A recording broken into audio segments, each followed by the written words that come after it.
ഇന്ധനക്ഷാമമില്ലെന്ന നിലപാടിൽ കേന്ദ്രം, വലഞ്ഞ് ജനം. രാജ്യത്ത് ഇന്ധനക്ഷാമമില്ലെന്ന നിലപാട് കേന്ദ്ര സർക്കാർ ആവർത്തിച്ചുകൊണ്ടിരിക്കെ വിവിധ സംസ്ഥാനങ്ങളിൽ പെട്രോൾ ഡീസൽ ലഭ്യതയിലുണ്ടായ തടസ്സം ജനങ്ങളെ വലയ്ക്കുന്നു. പല പെട്രോൾ പമ്പുകളിലും നീണ്ട നിരകളാണ് അനുഭവപ്പെടുന്നത്. വിതരണത്തിലെ സാങ്കേതിക പ്രശ്നങ്ങളാണ് താൽക്കാലിക പ്രതിസന്ധിക്ക് കാരണമെന്ന് കേന്ദ്ര സർക്കാർ വിശദീകരിച്ചു. എന്നാൽ ഗതാഗത മേഖലയെയും സാധാരണ ജനജീവിതത്തെയും പ്രശ്നം ഗൗരവമായി ബാധിച്ചിരിക്കുകയാണ്. ചില സ്ഥലങ്ങളിൽ ഇന്ധന വിതരണം വൈകിയതോടെ പൊതുഗതാഗത സർവീസുകൾക്കും തടസ്സം നേരിട്ടു.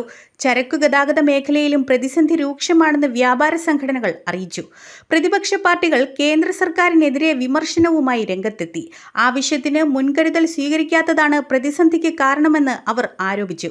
അതേസമയം രാജ്യത്ത് ആവശ്യത്തിന് ഇന്ധനശേഖരമുണ്ടെന്നും ജനങ്ങൾ ആശങ്കപ്പെടേണ്ട സാഹചര്യമില്ലെന്നും കേന്ദ്ര പെട്രോളിയം മന്ത്രാലയം അറിയിച്ചു. പ്രശ്നം ഉടൻ പരിഹരിക്കുമെന്ന് അധികൃതർ ഉറപ്പു നൽകിയിട്ടുണ്ടെങ്കിലും ഇന്ധനത്തിനായി കാത്തുനിൽക്കുന്ന ജനങ്ങളുടെ ദുരിതം തുടരുകയാണ്.